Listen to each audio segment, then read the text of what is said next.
What is up, fam? It's your boy Sunil. Thank you so much for hopping on to So Real Sports Talk. We have a very exciting show. Something that I'm really looking forward to for a multitude of reasons. One, we're talking fantasy football, which is something I love. And two is going to be because of this gentleman over to my left. Let me introduce you to Casey. He is one of somebody that I love truly deeply, and I'm always been trying to get away to work with him consistently on a regular basis. So I started a YouTube channel to talk about fantasy football just so I could work with this man. So welcome, Casey, to the show. Thank you so much for doing this with me, man. Thanks, Sunil. That's quite an introduction, and yeah, it's exciting to be able to do something with you again too. I'm pretty stoked about this. I'm so excited that football's back. Today is just kind of exploded because everybody's back at training camp now, every team. So there's news everywhere. There's highlights everywhere now. It's time to get ready. Absolutely. It's finally good to stop making up content, and now we get to talk about actual football on the field. So, For sure. So just to start out, Casey, tell us a little bit about, you and football, like what got you into the sport, and then talk a little bit about just in general, your fantasy prowess and how you got into fantasy football. Sure. So I got into football when my dad just brought me to a football practice at like 5 years old. Wow. So I was just walking into it. I mean, we did the uniform fitting and everything, but I didn't know what I was getting into. But after that first year, I was kind of hooked. I remember that year watching the Super Bowl. This will date us a little bit, but that was Washington Redskins and the Buffalo Bills. Oh, wow. Losing their third in a row, I think. It was the first one I watched live. But I was hooked. I played football in an organized fashion pretty much until I got to college. I spent a year in college. I went to UW Whitewater, Warhawks, and after I left there, they actually became very well known nationwide. They were winning Division III national championships and whatnot. Wow. I wasn't a part of that at all. I was long gone before that happened. But I had been playing fantasy football since about my junior or senior year of high school. I'm not one of the really old guys that played it with the USA Today and did it on paper and everything and had to call in and look for their points and stats. But I was on the early platforms of Yahoo and ESPN and NFL.com, just playing with random people that would join random leagues. I wasn't playing for money, just playing for fun. Mm-hmm. But that kind of that evolved. I joined the Navy, and I spent a few years in the Navy, and we played fantasy football with league-wide like ship leagues. That was kind of fun. Won a couple of championships there, so I kind of knew that I had a little bit of a knack for it, or at least I knew the players well enough, to put it that way. And I always associated fantasy football. It came to me, and it became fun. The idea of trading these guys back and forth, because I used to do that with my brothers in our trading cards. We'd have football, basketball trading cards, and we'd flip those back and forth. So Nice. fantasy football was just kind of a natural progression of that. But it wasn't until maybe 5 or 6 years, well, I want to say 4 or 5 years ago, that we really started playing fantasy football amongst my family in a real competitive sense, and playing in these leagues where you got to keep a lot of players, weird point schemes and that sort of stuff. And then that evolved right into dynasty fantasy football, and that's where I spend most of my time right now, is following these guys from college into the NFL and just feeding them, trying to create a team and create a feeder system into a league that lasts for multiple years, try to win back-to-back championships and that sort of thing. But just like you're an actual GM. Yeah, just like an actual GM, and it gets much deeper than even that. And as this thing evolves and we get into the off season, maybe we can start talking about dynasty a little bit more. It's fun to talk about rookies and college guys that are coming up, but the depths that fantasy football has gone to in the last 5 or 10 years is quite unreal. I mean, it's almost as big as the actual sport, right? So there's some people that only know the sport through fantasy. For sure. for sure. Beautiful. Well, and one of the reasons why I wanted to do this show with you is because of that background in doing Dynasty and so on and so forth. I feel like you have a better sense of players with that. You have to do a lot more research than just the casual, fantasy player that's just using, maybe Yahoo's draft board or NFL.com's draft board or whatnot. So I'm excited to do it. So today we are breaking down the wide receivers. We're going to be going through who we think are the receivers that you should be trying to go for in the draft. But before we list them, Casey, I want to talk a little bit about your strategy when it comes to wide receivers. Now, obviously, there's multiple different styles of leagues. We're going to focus just on a straight standard format league. So there's not going to be PPR, which is, points per reception. We're just focusing on just your normal standard format leagues, which is usually you get a point for every 10 yards. Every touchdown is going to be 6 points. And then I believe it's like 150. Is it 150 for wide receivers, or 100 yards? You get the extra bonus points and things of that nature. I guess it depends on the league. Yeah, it depends on the league, but most everybody is doing 100 to 150 in the standard league. But scoring systems are really league dependent now. Yep. So let's talk about what are you. Just the standard. So what are you focused on out of your wide receivers? Most leagues are going to have 2 or 3 wide receivers that actually play, and then obviously the flex option. So as far as the multitude of the team, how many wide receivers are you looking to keep on your roster, and what are you looking for as far as the type of player you want to draft? Sure. Well, without getting too much into like draft position and whatnot, I like to draft in tiers. So it kind of depends on where I'm at in the draft. And then if I can have a higher caliber player at that position, I'm going to snag them there. If you're able to get a guy like AJ Brown and he's in the early second round of a redraft, you want to pull the trigger on something like that. Mm-hmm.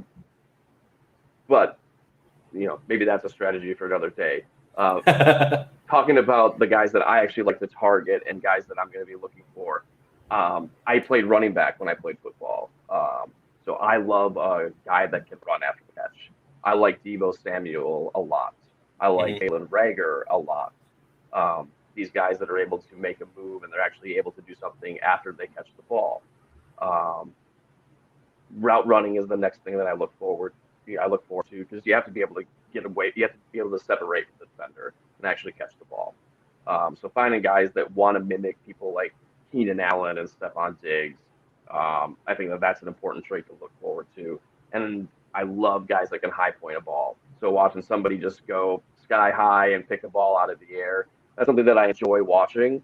And, we play fantasy for fun. So I like to have people on my team that I like, and they do the things that I like.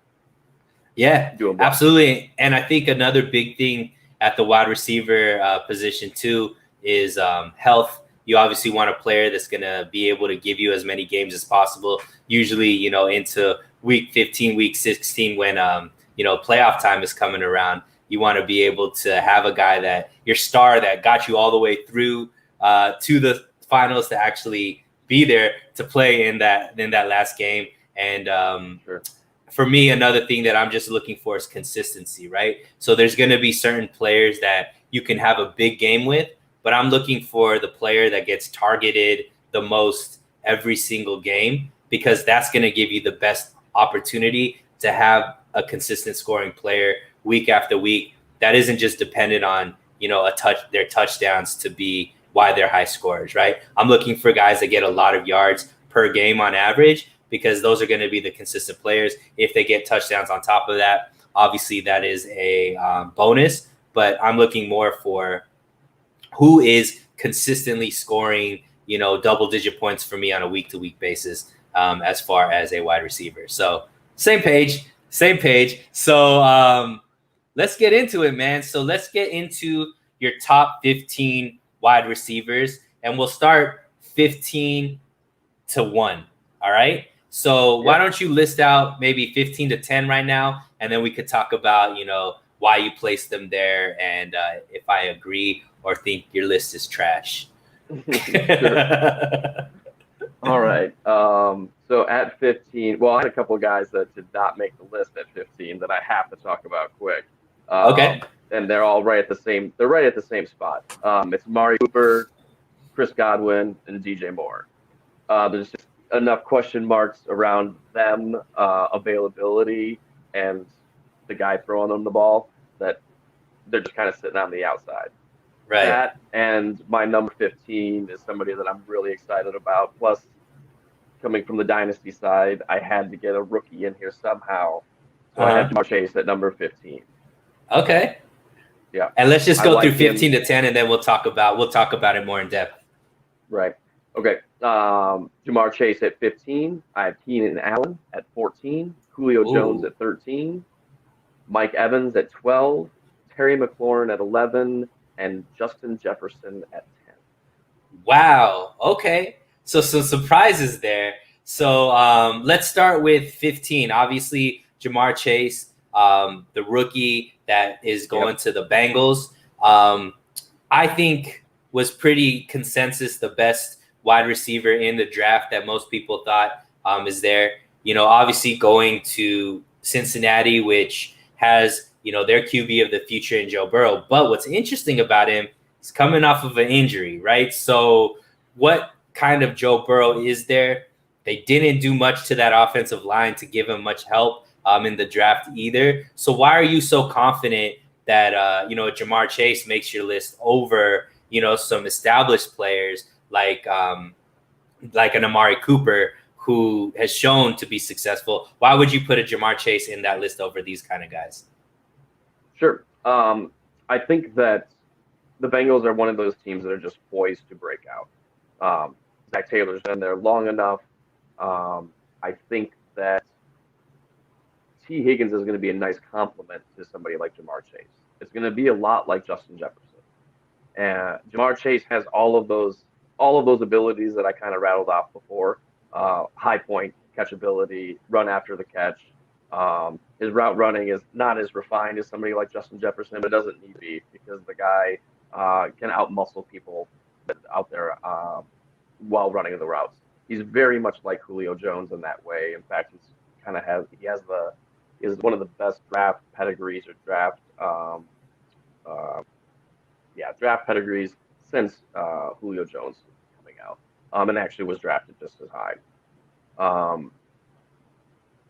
Joe Burrow was kind of the guy that surprised everybody 2 years ago at LSU, and that was another fun road to watch, or a fun season to watch, because I followed that guy while watching Dynasty. I was following him when he was at Ohio State, and he never got a chance to get on the field.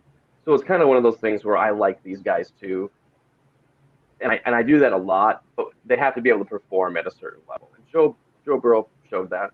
As long as he can stay upright, and like you said, there's still questions on the offensive line.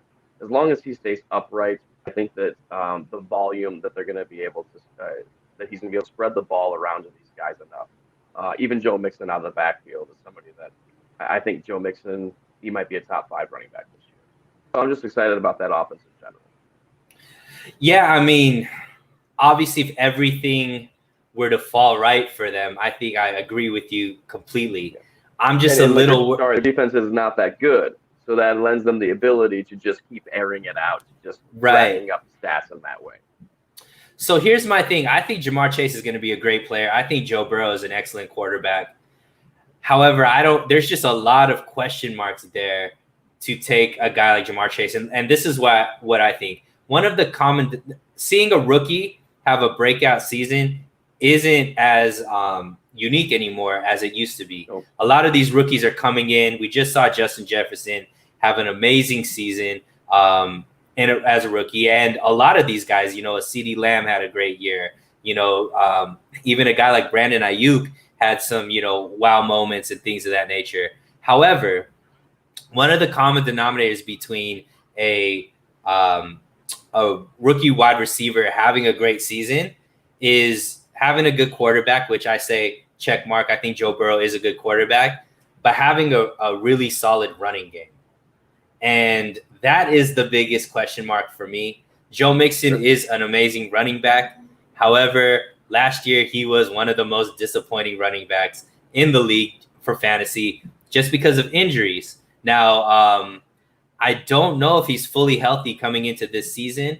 I forgot. I might be mixing running backs up, but I think he is coming in with a little bit of an injury into training camp. Joe Burrow also is coming in as an injury riddled. And that offensive line, they didn't upgrade it at all. So for me, that is somebody that I would probably pass on. He's somebody that maybe in the later rounds, if he's still there, I would pick. But, as for my 15th wide receiver, I think that you could probably get some better guys at that pick not because, he could have a great big season, but there's a lot of reasons why he won't. And to me, that's a big question mark. But it's 15th. There's a lot of question marks at that position. So who did you have at 14 again? 14, I had Keenan Allen. That is another big surprise for me. So Keenan Allen is an amazing receiver. Seems like he has his quarterback there in Herbert, who had an amazing season last season. Only is going to get better this season. Health obviously was a big reason why Keenan Allen was kind of up and down last season. But why is Keenan Allen so low when in most lists he's in the top 10? And see, I don't think of him as being that low. And maybe that's because of the depth of the wide receivers. You can get wide receivers that are you get them in later rounds, and they're people that you can actually play. So I don't think of it as being that low. There's some guys here that are that I just think are studs, and they have the abilities that he has, plus they have a little bit more. I think that the Chargers, I almost said San Diego, that the Chargers are going to spread the ball around a little bit more than they have in the past. I think Mike Williams finally develops into that deep threat that everybody's really wanted him to be. And then Keenan Allen won't have to do that for them. So he won't be stretching the ball down the field. And Keenan Allen gets nicked up here and there. I don't like to really incorporate those into rankings, the injuries, but I do tend to look at games played. And so if there's a trend where they just don't end up playing 16, 17 games a year, then I kind of move them down a little bit. Yeah, and I mean, that is fair because, like I said, obviously the best ability is availability. If you have a guy that you drafted pretty high that isn't there, that is a big hit to your team. It's just Keenan Allen is a one with a quarterback that knows how to sling the ball. If he's still there as the 14th quarterback available, I think you're getting a steal in a draft. If he's still there in the 6th or 7th round, that's somebody that you got to pick up because he could be one of the top 10 productive wide receivers in the fantasy year. But like I said, if everything goes well and he stays healthy. Okay, who was 13? 13 was Julio Jones. Okay. So obviously Julio would be somebody's first draft pick as a wide receiver in previous years. This year's kind of interesting, right? So he's going to be alongside of a guy like AJ Brown, who is a perennial top 5 fantasy receiver at this point. Ryan Tannehill is somebody who's consistent with his arm, but they also are a very run first offense. So why Julio Jones is there? How do you expect his season to go? Kind of filling into the I guess the 1B receiver with Tennessee. Yeah. I think it's going to be pretty evenly spread amongst them. I think he's 1B, like you said. But they lost Jonnu. They lost Jonnu Smith, their tight end. And they don't throw the ball to Derrick Henry out of the backfield that much. So I think that and not to mention they lost Corey Davis, who Julio Jones is coming in to replace essentially. So I think that there's work available. Not to say that they're going to pass more, that they're going to change the style of play, but I think that there's going to be available pass catching for Julio Jones. I can't remember if they even brought anybody in for tight end, I think they're just rolling with Anthony Fisker. Yeah, I believe so. Yeah, they may have drafted somebody late, but I like Julio there. Ryan Tannehill, I think his arm, while maybe not as as precise or as accurate as Matt Ryan, is pretty much just as good. And at this point in Matt Ryan's career, maybe not at the peak, at this point, yeah. I just like two wide, and this is the only duo that I believe I have here, because I kept Amari out of it. But I have Julio Jones and AJ Brown on this list because I think they're a duo that can do it, much like Stephon Diggs and Adam Thielen. I think that Corey Davis had a really good fantasy year last year.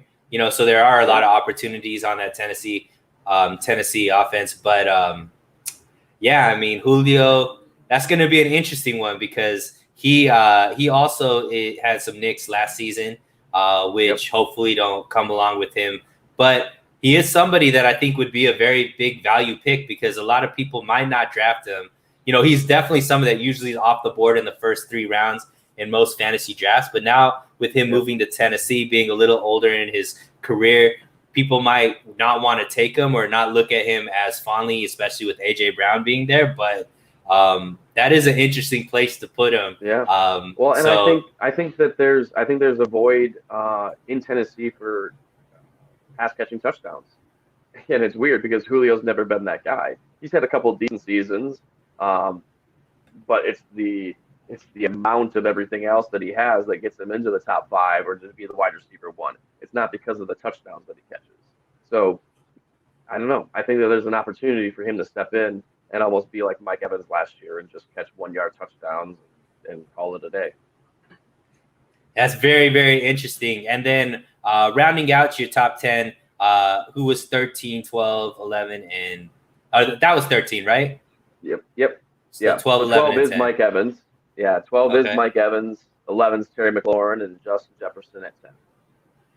So Mike Evans is interesting, right? So do you have him higher than Godwin on your list? Obviously, because you said I do. Okay. So why Mike Evans over Godwin? Obviously, Mike Evans is a touchdown machine. He seems to be, Tom Brady's go-to guy when it comes to the end zone. However, the one thing, how do you feel like a full season of Antonio Brown is going to affect Mike Evans overall? I think not that Antonio Brown cuts in much because he didn't really cut into work last year. And I'm not so certain that he cuts into work this year unless there's an injury, unless somebody goes down. They got him they still have him on the cheap. And he still kind of plays a different game than the other two do. While he can still go deep and he can still be the long ball guy, I think Mike Evans' ability to catch jump balls, while Chris Godwin can get up there, Mike Evans is, he's at the top of that list when it comes to high point catching. And I want to say, is he in year 8? It's either 7 or 8 where he's had 1,000 yards receiving in all 7 years that he started up in the NFL. I don't see it falling off because that team looks poised to make another run. Right. Brady's arm, I can't believe it hasn't fallen off yet. But he's still, apparently he's able to throw it right into the pitching machines now. Right. But, I like Mike Evans, and I like his high point ability, and I like that offense. They're going to be high flying, and that's kind of what my wide receiver list really is you catch these teams that are going to throw the ball everywhere, and you find the best guys on those teams. Yeah, and I mean, Mike Evans is just so consistent in the end zone. You got to pick him. He's going to get a touchdown a game. It pretty much seems like, at least it felt like it last season. I know I said, you don't really want to focus on the touchdowns, but he is a guy who just kind of is the only red zone option. Seems like the only one that catches touchdowns on that. It's either him or or they just go to somebody else. There's a running touchdown, right? So, but if it's a passing touchdown, it seems to be going. Yeah, they didn't even force the ball to Gronk in the red zone like everybody thought Yeah. they would last year, and that's because Mike Evans is there. Yep. And then I think McLaurin is right where he needs to be. He's obviously a very productive wide receiver. Had a breakout season last season, and you would think it's upgraded quarterback play with Fitzmagic there now. So he is, I think, in a good spot. Justin Jefferson being 10 though, so most people would think that he would be somewhere in the top 5 at this point with the type of season that he had last season. Yeah. So is this you kind of saying that you don't expect him to have the same type of season this year like he had last year? Well, yeah, in a way. It's not that I don't think he's good enough to be up in there, and he probably will be. He probably will be really soon. It might just be a Stephon Diggs thing. It took me a while to get on the Stephon Diggs train too. Mm-hmm. But I like Jamar Chase right away, and having him in my top 15. If you would have put Justin Jefferson in your top 15 overall last year, people would have looked at you a little crazy too. Right. So these one year, I don't want to say an outlier, but after this first season, I don't want to move him up too high. He's not somebody that I was even really. I didn't have him in many places. I didn't think I was going to have access to this guy, and now I'm never going to be able to trade for this guy. Right. So I'm going to have to draft him in my redraft league. So I like him at number 10. That makes him in a 10 or 12 man league. He's still a wide receiver 1 now. So I'm comfortable just sitting him right there at the edge, because the other names on this list, I think it's some of the best wide receivers that we've had in the league in years. Yeah, there's a lot of depth, but Justin Jefferson had a season last year, and you're only expecting, that division. Obviously, with Aaron, A-Rod coming back changes a lot of things. But you're looking at Chicago with the rookie quarterback. You're looking at Detroit, the team you're repping on your shirt right now with Goff now. Minnesota really disappointed last season, so you would think that they're going to have a chip on their shoulder. Kirk Cousins has something to prove. Obviously, they have one of the best running backs in the league there, and Dalvin over there. But Thielen is kind of, Thielen is obviously a great option, but it looks like Jefferson's going to move into that one. So I think Jefferson is a little bit higher. Probably not that much higher, but I could see him, being in that 4 to 8 type of receiver there as far as just his production last season. But we're splitting hairs when we're getting to this point. But you think that he'll have a great season this year? Yeah, I think he's going to be a wide receiver 1, and it wouldn't surprise me at all if he's higher than 10. Not at all. Okay, you're just being cautiously optimistic with this guy. You want to see it 2 years in a row before you jump on the train. Yeah, I'm from this area, so I know that Minnesota tends to mess it up somehow. And Dalvin Cook is really good. I think that they still run him into the ground for another season and try to win as many games with him as they can. Right. Okay. So, maybe a couple of question marks in the 10 to 15, but overall pretty solid 10 to 15. Let's move to 5 to 10. So why don't we list them, and then we'll talk about them just like we did the last section. Okay. So I'll start at 9. That's Allen Robinson. Then I have Calvin Ridley. Then I have DK Metcalf. And then I have CeeDee Lamb. Wow. Okay. So Allen Robinson is an interesting person to put there. So obviously you're part of that realm. Allen Robinson is going into a situation where he's in the last year of his contract on a team that already pretty much said we're not re-upping you, and he's going to be thrown to by a rookie quarterback, most likely, right? Do you think that Andy Dalton beats out Justin Fields? No. Okay. It's part of my note here is that he already has the best quarterbacks that he's ever played with. And it doesn't matter if it's Andy Dalton or Justin Fields. Like, he already has the best 2 quarterbacks that he's ever played with. So Wow. I think he's slotted for a wide receiver 1 season if he plays the entire season, right? So here's my thing. I think Allen Robinson is a prime candidate to be traded midseason because of his situation. And that kind of is a little bit scary because you don't know where he's going to go and how he's going to fit in with the team he gets traded to. So you're really only maybe guaranteed 8 games with him. So you kind of hedged, I guess you kind of hinted to why you believe he's always been a guy who's produced a lot. And now you feel like he's getting an upgrade at quarterback. So what are you expecting out of Allen Robinson this season? Well, they've also gotten rid of Anthony Miller. I think that they're not looking to spread the ball around in any way. They're not looking to add somebody to their core. They want to use what they've got.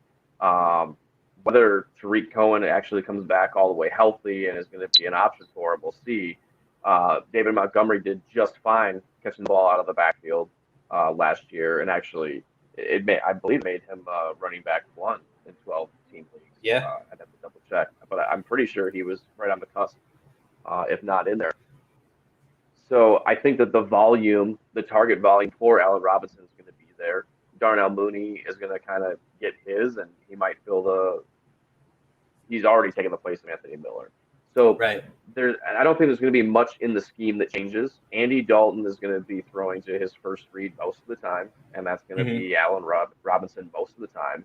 If Andy Dalton wants to keep his job, that's what he would do, is just feed Allen Robinson the ball as much as he can.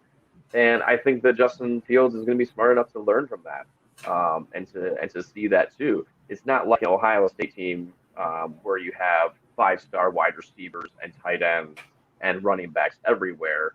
And Justin Fields, although people will argue this, actually did very well in passing to his second and third read in college.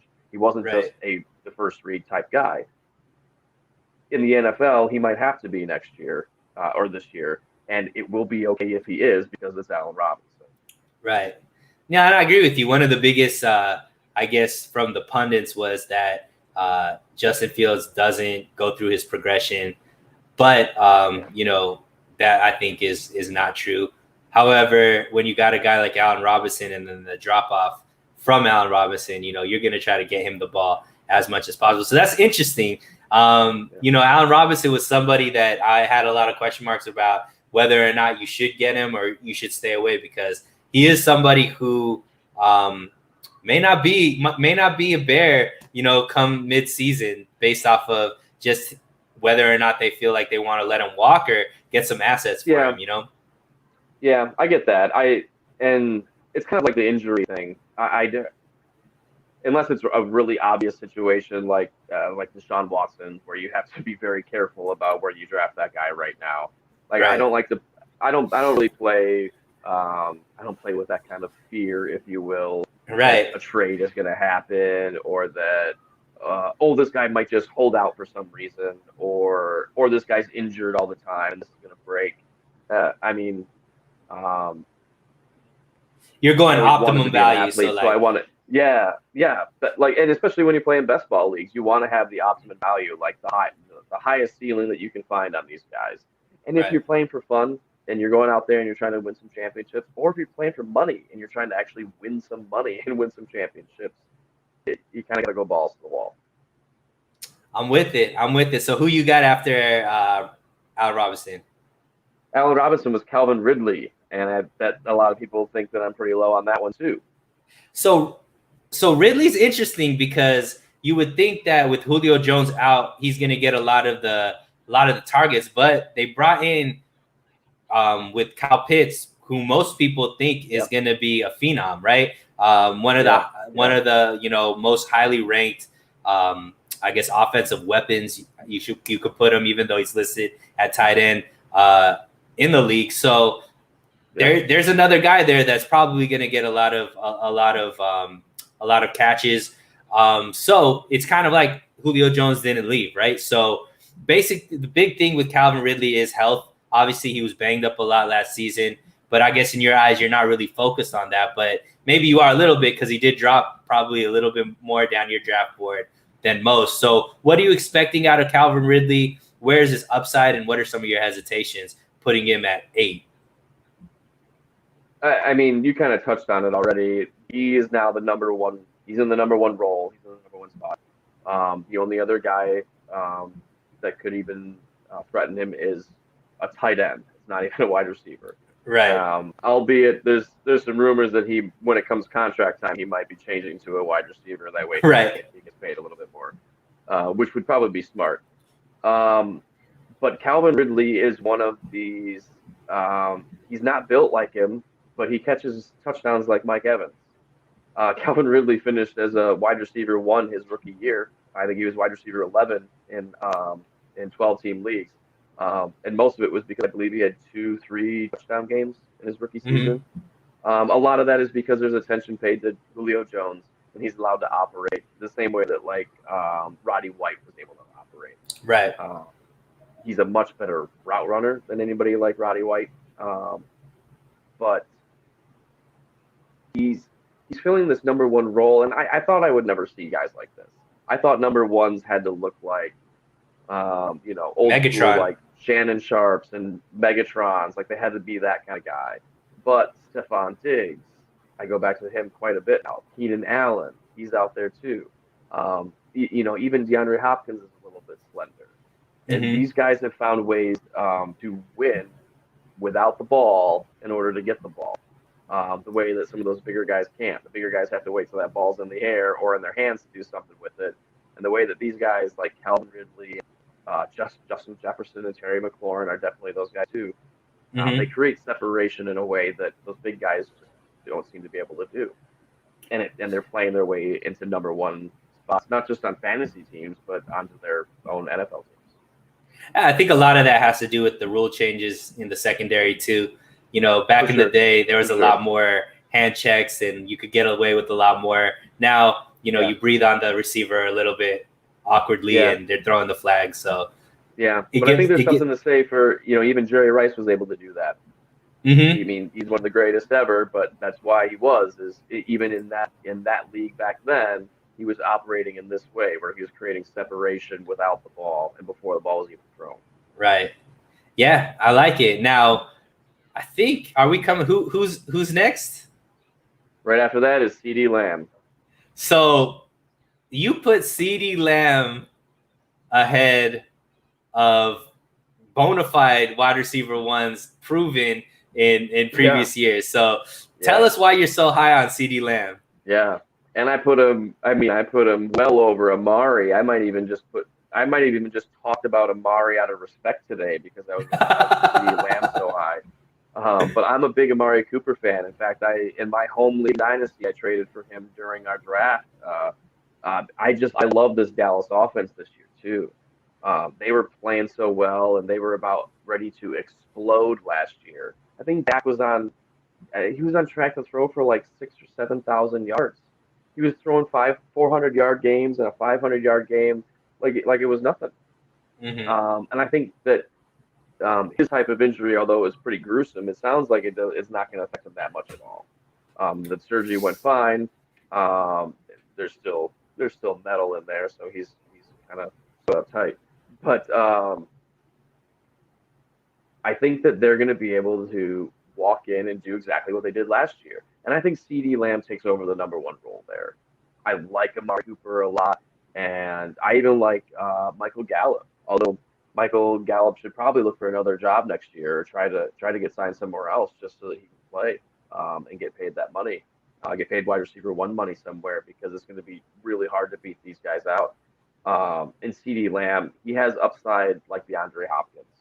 The high point ability, the route running is like, while it's not Keenan Allen, it's the one step behind that, right?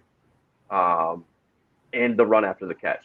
I love watching this guy play at Oklahoma because there was nobody else there his last year there. Marquise Brown was gone, Hollywood Brown, and he got to run all over the place.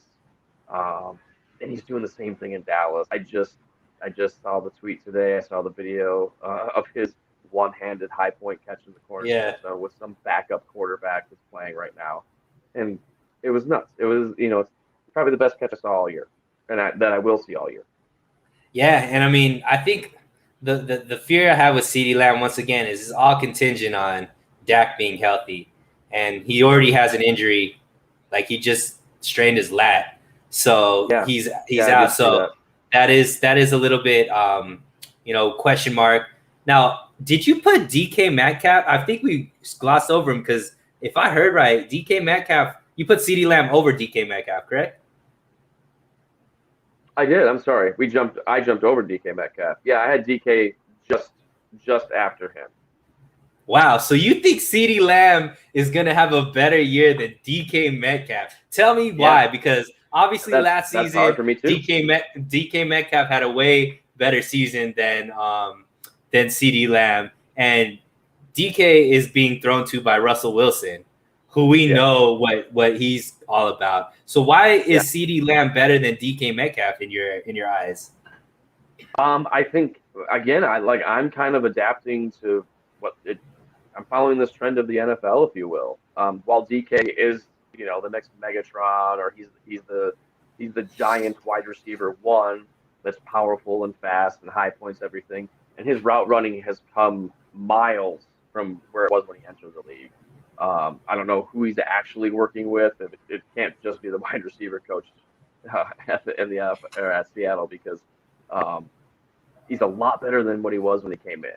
So it's exciting to see him. And I think DK, he can be the wide receiver one, the number one wide receiver overall, like any year that he probably chooses to do it.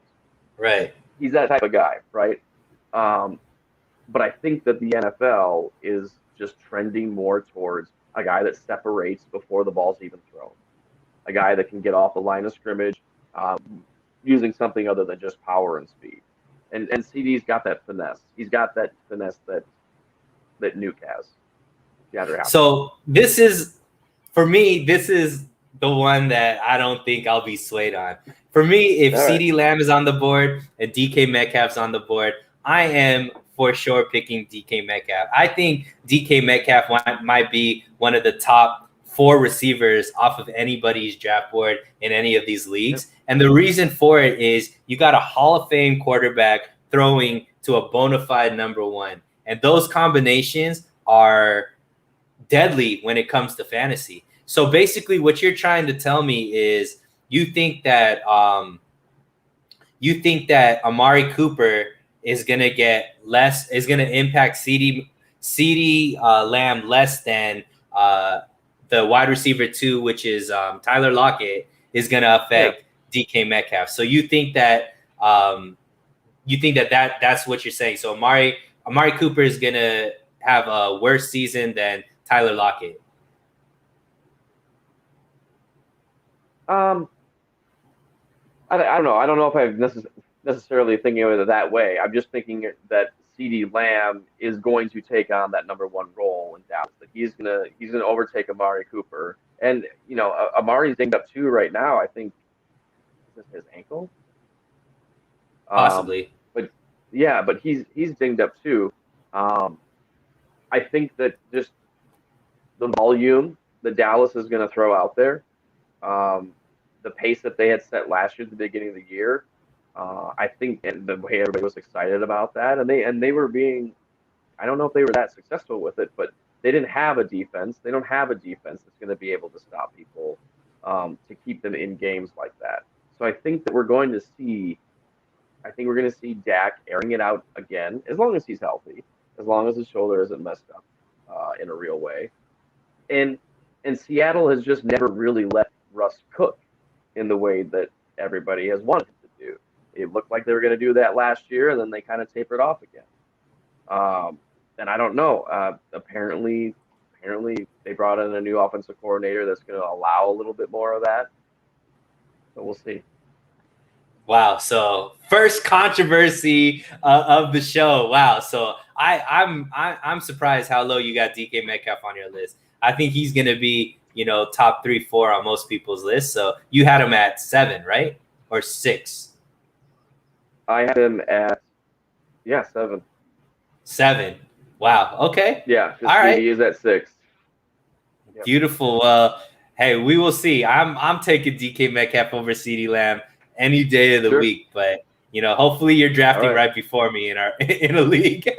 All right, cool. So let's break it down now. We're getting into the top 5. So the fifth, who's number 5, and we'll just do we'll list them just so I kind of know what we're dealing with, and then we'll talk about these guys individually. All right. Well, at number 5, I have AJ Brown.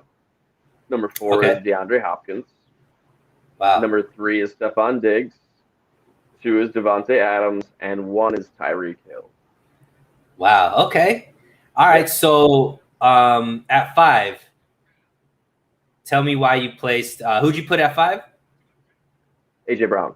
AJ Brown. So that obviously all of these guys you would be lucky to get. These are all probably first receivers off the board for your team, right? Yeah. We're really I guess splicing hairs as far as who to pick. These guys aren't going to be separated by that many points in the overall season, so it's more kind of just a preference at this point. So why is AJ Brown at 5 over the other 4 that you listed ahead of him? So why is he there and not in the top 3, top 2, or not top higher? 1? Right. Why is he not higher?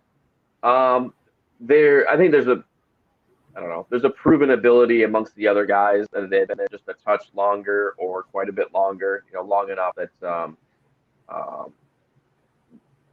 give them that kind of respect. Also, those guys are in offenses that are going to throw the ball all over the place.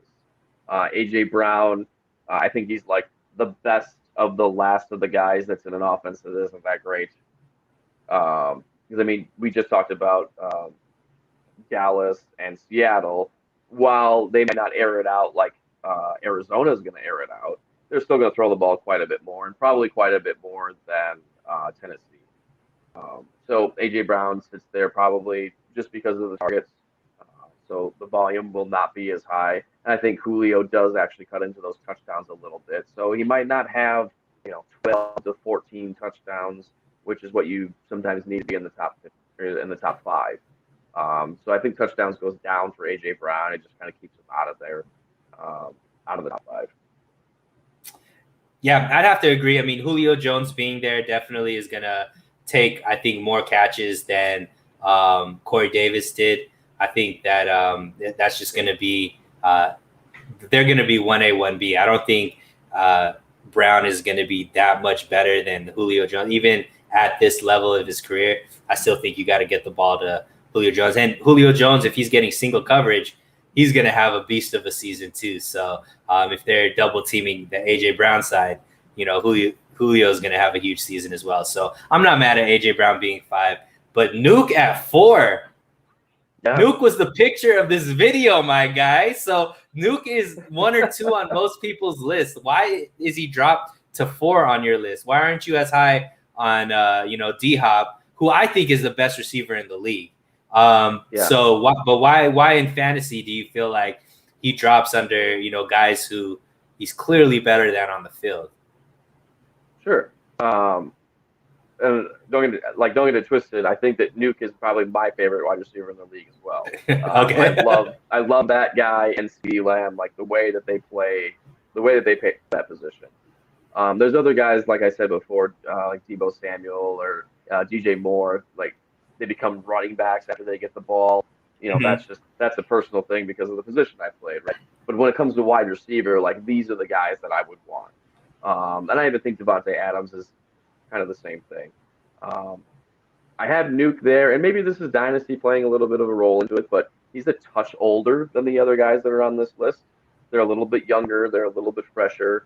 Wide receivers, they tend to hit 29 and then like they disappear. They'll go from a wide receiver 1 and then they'll drop down to a wide receiver 2 or 3, or you won't even hear of them again. And then I don't think he's that old yet. I think he's only 27 maybe. Yeah, I think he's in his mid, in that range right there. Prime, definitely in his prime. Definitely in his prime. Oh, I don't have it there. No, and again, like you said too, we're kind of splitting hairs when we get to the top here. So having him below these other three guys, I don't think is much of an insult. He's the best technical wide receiver in the league, I think, too. He does all facets of the game like at an extremely, extremely high level. So having him at 4, I, I don't hate it. I don't hate having him at 4 because I think that those guys are in offenses that are just going to have so much volume that they're going to beat him out. Yeah, and so I think Nuke is probably the second. Maybe like him and Devontae Adams are my 1 and 2 in fantasy right now. And the reason why D-Hop, I think, is much higher than the 4 is because Larry Fitzgerald isn't on the team anymore. They just brought in AJ Green, who Kyler Murray doesn't have that repertoire with yet, or that that chemistry with. D-Hop, on the other hand, came right in his first year and still had one of the best fantasy years. I think that is Kyler Murray's bailout. I think that is the guy he's looking for and sometimes only looking for on plays. And there isn't a corner in the league, maybe Jalen Ramsey, but I don't think there's a corner in the league that one-on-one could stop D-Hop from getting to where he wants to be. And I think Kyler Murray is good enough to get the ball in the general vicinity where D-Hop is going to catch that. So when I look at what my wide receiver is, somebody who's going to catch a lot of balls, somebody who's going to get a lot of yards, whose fantasy production isn't dependent on touchdowns. And D-Hop is one of those guys that could still get you 15 points without even scoring a touchdown, just because of how many yards he's going to be able to get, how many first downs he's going to be able to get, all those types of things that to me, he's much higher on the list. But, obviously we're talking about your list. So we got D-Hop at 4. Who we got next? Stefon Diggs. Okay. So, Stefon Diggs. My wife owns both Stefon Diggs and DeAndre Hopkins in our home league. So she said at receiver wide receivers are set. Ever. Yeah. She's obviously a much smarter drafter than you are. But let us focus on Steph Diggs, because this is a guy who was obviously wide receiver 1 with Minnesota, came to the Bills and did exactly what he was doing there, and maybe even better, with the quarterback that they have over there. So Stefon Diggs, once again, if you have him on your team, you're going to have a very productive receiver. What are things that you like about Stefon Diggs and why you put him, in your top 3? Sure. While he doesn't play like a running back, like that stuff that I like, he kind of has this tenacity about him, like this you cannot deny him type of attitude. And it's not something you always get in a wide receiver. You get it in a guy like Michael Irvin every once in a while, like Steve Smith, and it's really. Oh, you're going back in the day. Some of these youngins aren't even going to know these players that you're talking about. Yeah, well, they better go learn. And plus the quarterback improvement in Buffalo, the completion percentage that Josh Allen was able to pull off. I think he increased his percentage from 58 to almost 70% this last year. And he's working with that same quarterback coach again, and the same quarterback coach has already come out and said it might be a jump just as big as we just saw. I don't know what that means, and maybe it's compounded in some way. He's going to complete 90% of his passes, I guess now. yeah. I don't think he meant quite that high, but Stefon Diggs he's why I'm buying into guys like Calvin Ridley and Justin Jefferson a little earlier than I normally would.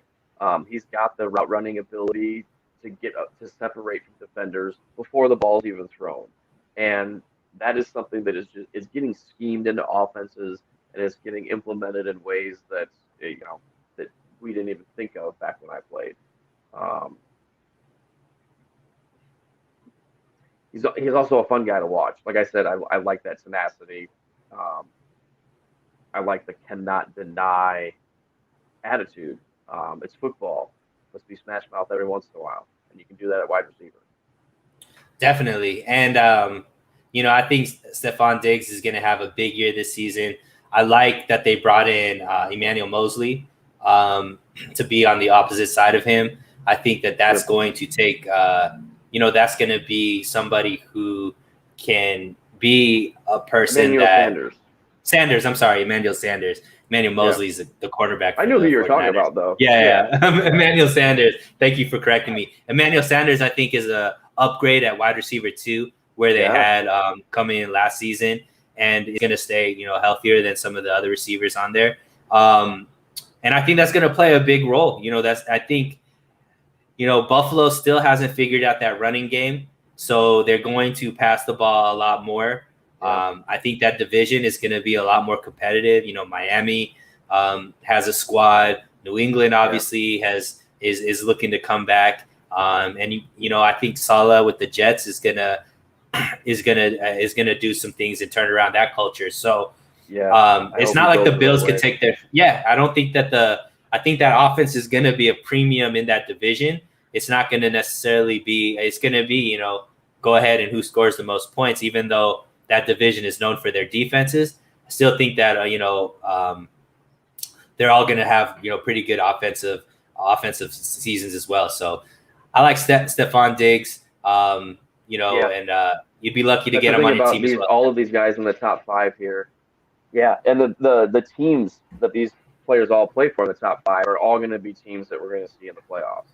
I mean, maybe not Arizona, but it wouldn't shock me to see Arizona be a wild card team and win a playoff game too. Right.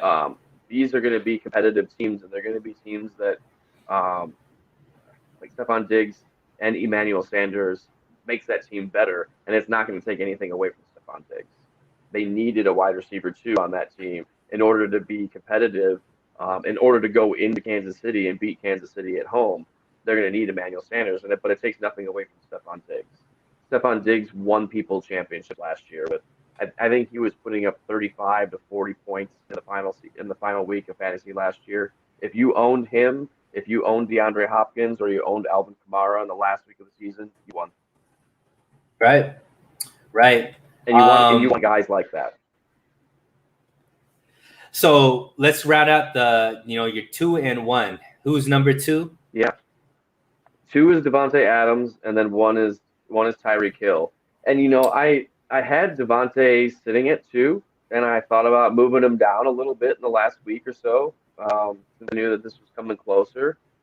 And then the Aaron Rodgers news actually started happening yesterday and today. And I thought about moving him back up to, he should be at 1 because a lot of people have him there. Right. No, I liked where he was sitting. The quarterback is back. He has to come in and, sign get a new contract or play with what he has. But his quarterback is back there. He just put up a wide receiver 1 season in some fantasy formats. They're bringing Randall Cobb back. That trade actually went through. I think that's going to be huge. That affects them that much. I know. I think that's going to affect them in a positive way. In a positive way, because I think they're going to be throwing the ball a lot more this season. I think Aaron Rodgers, with a chip on his shoulder, is the best. One of the best quarterbacks out there as far as production. Sure.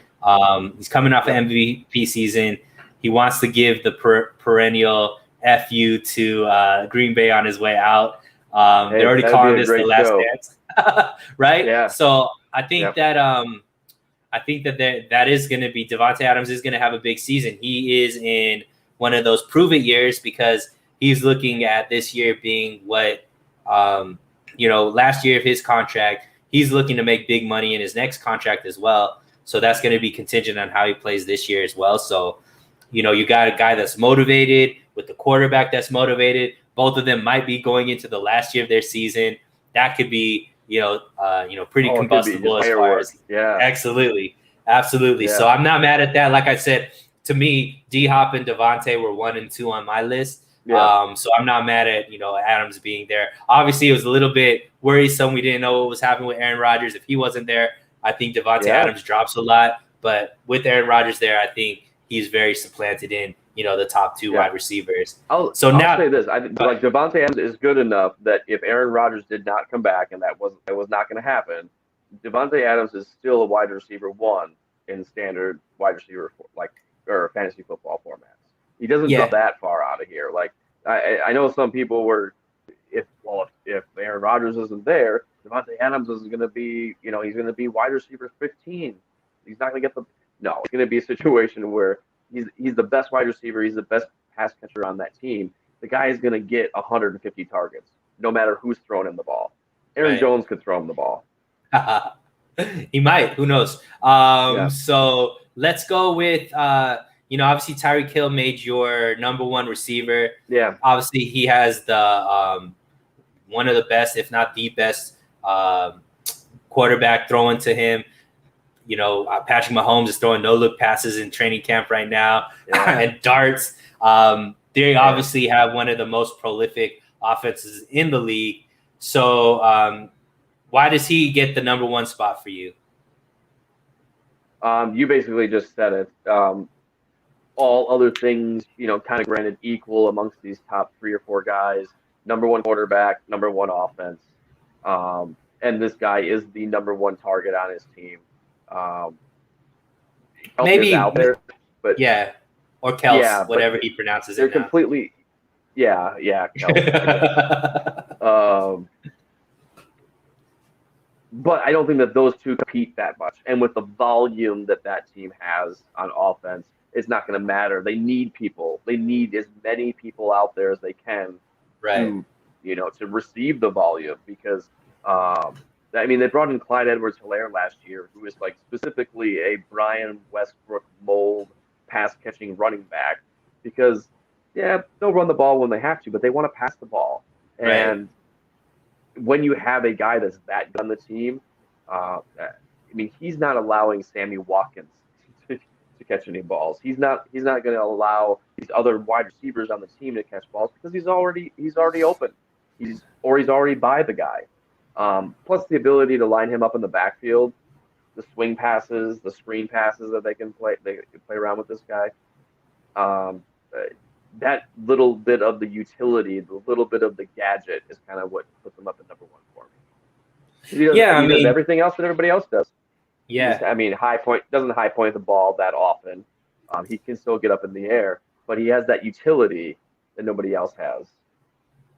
Yeah, there still isn't a cornerback that could keep up with him in a foot race, and he is just, when you're separating at that level, 20, 30 yards down the field, and and you got a quarterback that could just drop it in a bucket the way that Mahomes has. It's a dangerous combination. I just, for me, I feel like Tyreek Hill is more of a home run hitter, which is good, because he does hit a lot of home runs. I tend to like more of the possession guys that are going to catch the ball, at 10-yard chunks. But Tyreek Hill is one of those guys. He could have 3 catches and 150 yards and 3 touchdowns. You know what I mean? So you're going to have that just breakaway scores. He's somebody who I think is still touchdown dependent, but it's because all of his touchdowns are like 60 yards, 50 yards, 40 yards. And, so you're getting 10 points off of one play off of this guy. So he's something that's going to be scoring 20 plus points in most fantasy leagues, which is great. Can't argue with it. I'd probably have him more at 3 because I'd put Hop and Davante Adams higher. But if Tyreek Hill is my wide receiver 1 on my fantasy team, I'm not too upset either. So and I think when you get up this point in this list, or any list like this, it kind of depends on the formats you're playing in. What that point scoring format actually is, because people are playing all the way up to 1.5 or 2 points per catch, just because they like seeing points on the board, which I don't blame them. That's kind of fun. And also, if you have a dynasty mentality, or even in keeper leagues, you're playing leagues where you can keep 2 or 3 guys every year. You draft a guy like Tyreek Hill, and he's still got 2 or 3 more years. You get to keep that guy. Right. I like it. So I know we were going to play a game, but I'm more interested in going over why these people didn't make your list. Okay, so I'm gonna go over some players who I think are, options that had pretty good fantasy years, and you tell me, why they didn't make the list. And I'm gonna start with all of the receivers from the Pittsburgh Steelers, right? So Juju, Deontay, nor Chase Claypool made your list. These are guys, especially Deontay, who I think is, one of Ben Roethlisberger's favorite targets. He's somebody who had a really good fantasy season last season. Why does he not make your list? Why did nobody from Pittsburgh, crack your top 15? Sure. I think that Pittsburgh is going to lean a lot more on the run this year than a lot of people have anticipated. They got a stud there with Najee, yeah.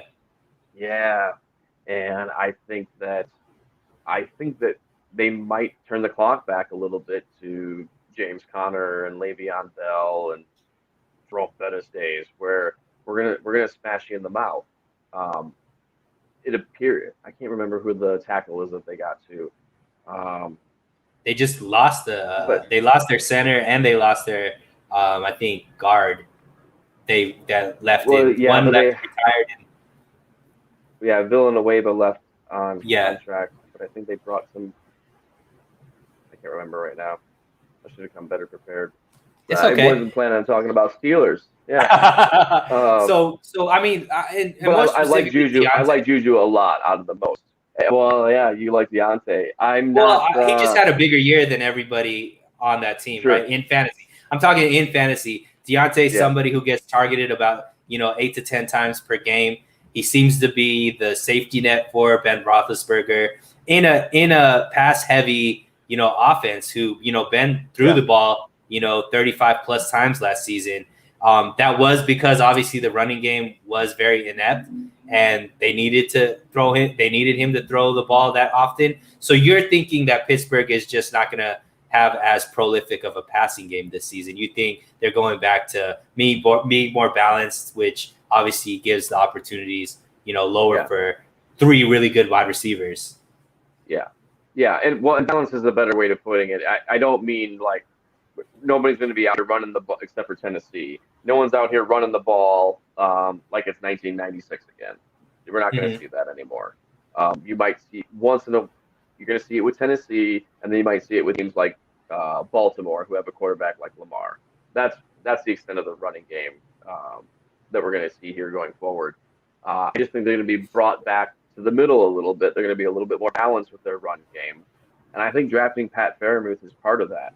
He's a great run blocker. He's a better run blocker than Mike Gesicki was coming out of Penn State. Plus, he may eat into Deontay's role a little bit, operating underneath and in the slot. I'm not sure how much Deontay played outside, but I can't imagine he played more than Juju or Claypool. So I think that's going to eat into his role a little bit too. And the volume that Pittsburgh has is enough to support somebody like to support one of these guys being in my top 15. But I think that they distribute the ball well enough that it's going to be spread out. 8 to 10 passes last year for Deontay. While good, I don't think that he was a wide receiver one because of it. Okay, fair. Let's keep it same division. Nobody from the Cleveland Browns made your list, right? Odell Beckham Jr. is coming back. We got Jarvis Landry, who always, is a pretty consistent producer. So why are you feeling like these guys aren't guys that would be crack your top 15? Well, I think Landry's volume is just so consistent, but it's kind of just consistently mediocre lately. Right. He's going to get his, but it's a role that he fills, and it's not a fantasy football role. Unless you can catch him the week that he throws a touchdown, then that's great. Right. I own Odell in my home league. Yeah, I own Odell in my home league, so maybe I'm just keeping him off the list so that I don't jinx or taint him in any way. But I'm really hopeful for him. As long as he can bounce back and he's healthy, I think he's a surefire wide receiver one. But as I was making this up, they were just kind of coming back. I think it was just yesterday or over the weekend talking about him being fully cleared to go participate now. Right. And I was like, okay, well then maybe he should be included on this list. And I didn't get back to him in that way. I think Cleveland's also a team that's pretty well balanced, much like Pittsburgh is going to be, where they're a run first team for sure.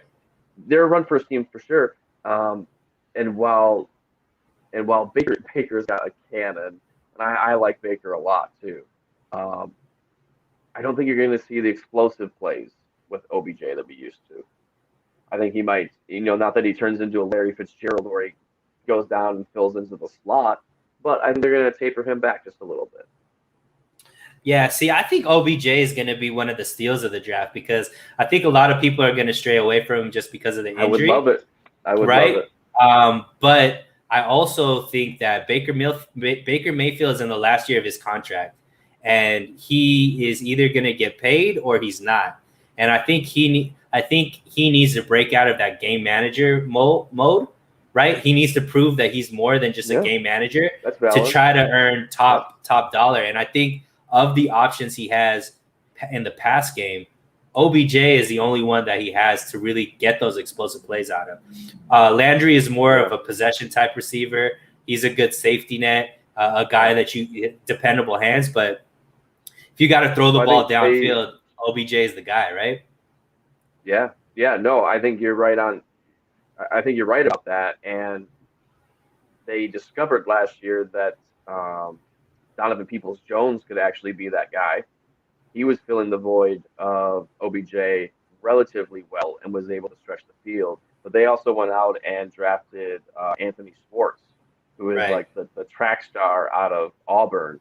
So while they like OBJ and they obviously want to use him in that way, they've shored up the end just in case. I think there's some validity to what you're saying, that they're going to try to stretch the field a little bit more. Mm-hmm. And so I expect OBJ to be there in later rounds, just because people might have forgot about him because he didn't play last season. So that's somebody that you could probably get after you already drafted some of these your top two receivers, and he could be somebody that might be able to jump into a wide receiver 2 role on a fantasy team, or even be your consistent flex player. That based off of how well he comes back, because I think that play action is going to be nasty. Go ahead. Yeah. I was just going to say his ADP on Fantasy Pros is 73. Right. So you're talking about a guy that you could get in the 7th, 8th round after you've already probably drafted 2 high receivers. That's somebody who I think could be a really big steal and somebody that could be consistent for you, throughout the season.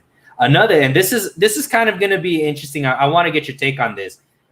The Giants, they just traded for they signed Kenny Golladay, who is a very productive receiver on a bad team in Detroit. And they also got, Slayton there too, who is it Slayton? Is it Slayton? Darius Slayton. So how do you think those guys are going to do with the Giants? Are they people that you would pick up, or are they people that you're trying to stay away from? If I could get, I can see Kenny Golladay is 61 in ADP. So average draft position through Fantasy Pros mock drafts. Kenny Golladay is interesting because probably at that price or at that round, I would do that. You're talking the 5th or 6th round, a little bit higher. I still think that whole offense is going to run through Saquon. If he's available. If he's available, but I still think he's the best running back in the league. The most talented running back, pure running back that the league actually has. And I can't imagine them not just working the entire offense through him. Whether he catches a lot of balls or not, that's not going to bother me, or that's not what I'm talking about. Kenny Golladay, Darius Slayton, they drafted Kadarius Toney, Evan Engram is in the last year of his contract too.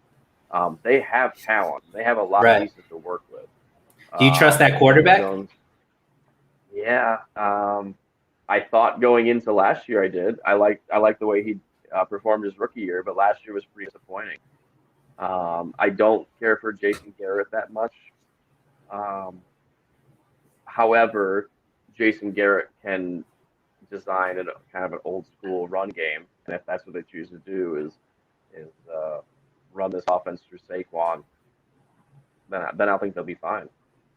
And I think Kenny Nice. Galladay could be a wide receiver too. Kenny Galladay could be top 15, um, I mean all the way to top 24. That's your wide receiver too. Right. And we'll get you out on this one. I want to go over, obviously the Heisman Trophy winner from last year, Devontae Smith, uh, going to the Eagles. Obviously, was the best wide receiver out of college last season. A lot of that maybe Jamar Chase wasn't playing, but how do you feel like he's going to be, and where would you draft him if you would draft him throughout your draft? Sure. He would probably be in that top 20. I mean, he's one of the guys that I would be considering right outside of this top 15 list that we talked about today. He's not that far behind Jamar Chase. He just plays a little bit different style of game. Um, but and to be honest, that's why I kept Jamar Chase where he was at. I could have been I could have put him up somewhere like Justin Jefferson and said, "Oh, he's going to have a Justin Jefferson type season." It's Jamar Chase. He played at LSU. He was actually the wide receiver one at LSU, so he's going to have a better season than Justin Jefferson. But that type of stuff doesn't happen for rookies all the time. The question marks that we talked about with Joe Burrow and that offense coming in this attitude. I just think his volume is going to be there, and he's talented enough that he's going to stay there at 15. But Devontae Smith is the type of guy that could come in and have a Justin Jefferson like season. Right. He's that good. He's that good of a separator and a route runner, and playing at Alabama, winning national championships, winning Heisman. Those things didn't used to matter that much, and all of a sudden, like they're starting to matter quite a bit. Like you didn't care about having Trent Richardson on your team. In fact, if you did, it was a huge bust. In Dynasty, people lost their pants because they spent first round capital on this guy. He was a 101, and within 3 or 4 years, he was out of the league. That doesn't seem to be happening anymore. Guys like Baker and Lamar, Derrick Henry, even Mark Ingram, they're coming into the league after putting up prolific, high scoring, high flying college seasons, or careers, if you will. And then they're coming into the NFL and actually producing at that level, where we used to kind of be scared of that sort of thing. We used to be scared of the busts. And if they're winning those awards and actually putting out that kind of volume at that level, especially in Alabama, fighting through that depth chart and in the SEC, they're going to produce in the NFL. I love it. I love it. As you can see, guys, this is why I brought Casey onto the show. This guy is just a beacon of knowledge when it comes to fantasy football. So I love it, man. So I think that's good. We went through the top 15. We talked about some guys outside of the top 15. Very thorough, Casey. Thank you so much for coming with the knowledge. Next week, we are going to do the show at the same time. Probably either go over tight ends or running backs. We'll make sure to list that. But Casey, is there anything that you want to tell the audience? Anywhere they should follow you? Anything that you want to plug at this moment? Yeah, you can follow me on Twitter. It's at Casey SB CASEY SP. My Twitter's a little volatile sometimes, so that's on me. You can ignore what you want to ignore, but I post a lot about fantasy football, and I share a lot of different stuff from people that I used to write with, or people that I like to read their writing of. There's a lot of other podcasts that I listen to. Like I said before, I'm kind of more in the dynasty realm, so you might see more of that stuff, or a lot of rookie talk, or even college football talk now, because now it's time to watch the college thing. But I'm just excited for football in general. I'm excited for tight ends next week because that might get a little spicier. That's going to be harder. Top 15 tight ends. There's only like 5 good ones. Yo, George Kittle is rolling right now, angry at KC because he's all about there's tight end one always. Beautiful. Well, Casey, once again, thank you for jumping on the show. Everybody, thank you for tuning in. We will be back next week. Until next week, keep it so real.